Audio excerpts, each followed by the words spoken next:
நீங்கள் அமெரிக்காவில் பணியாற்றிய அந்த காலகட்டத்தில் உங்களால் மறக்க முடியாத தலைவர்கள்னால் யார் யார் சொல்கிறீங்க? அமெரிக்க தலைவர்களில் ஒபாமாவுக்கு வந்து நான் ஆஞ்சநேயர் கீ செயின் அமிச்சேன்.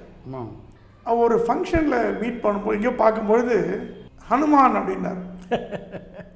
எஸ் அவர் காட் அப்படின்னார். ஐ லைக் ஹிம் அப்படின்னார். மைண்டில் வச்சுருந்தேன். ஒரு ஆஞ்சநேயர் கீ செயின் வாங்கி அவருக்கு அமிச்சேன். பர்சனல் லெட்டர் போட்டார். Dear Prakash, I receive the Lord Hanuman keychain from you.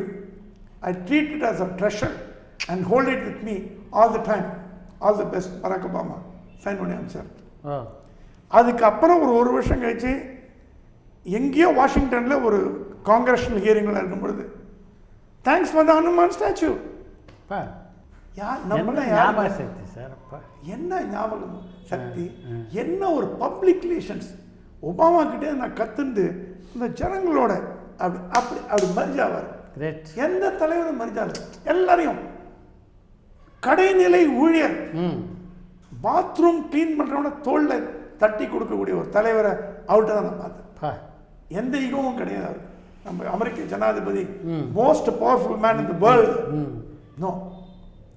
ஏய் Prakash, how are you? How is your wife? How is everything good?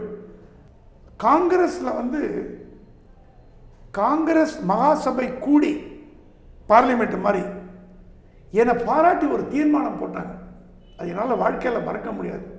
House resolution அப்படின்னு the US Congress passed a resolution honouring my Indo US friendship. இந்தியாவுக்கும் அமெரிக்காவுக்கும் நான் நட்பு எப்படி நான் பாராட்டினேங்கிறத பண்ணி எனக்கு வந்து ஒரு பாராட்டு பட்டயம் கொடுத்தாங்க. அதுக்கப்புறம் தான் தெரிஞ்சது இது ஒபாமாவோட சாங்ஷனில் போயிருக்குன்னு. பட் காங்கிரஸ்மேன் ஜோ க்ரோலி அந்த மாதிரி நம்ம பாராளுமன்ற உறுப்பினர் மாதிரி அவங்க தான் முன்னெடுத்தாங்க. அது முன்னெடுத்தது வந்து ஜனநாயக கட்சி, அவர் கட்சியை சார்ந்த உறுப்பினர்கள். அது இல்லாமல் என்னோடய சேவையை பாராட்டி அமெரிக்க பாராளுமன்றத்தில் அமெரிக்க கொடியை ஏற்றி அந்த கொடியை என்கிட்ட காப்பியாக கொடுத்தாங்க.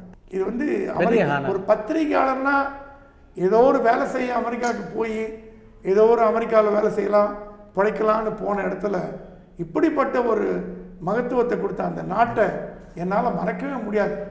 என்னோட 2வது தாய்நாடு அப்படின்னா கிட்டத்தட்ட நான் ஒரு 36 வருடங்களாக முதல் தடவை நான் அமெரிக்கா காலை வச்சது 1986 டிசம்பர் 25.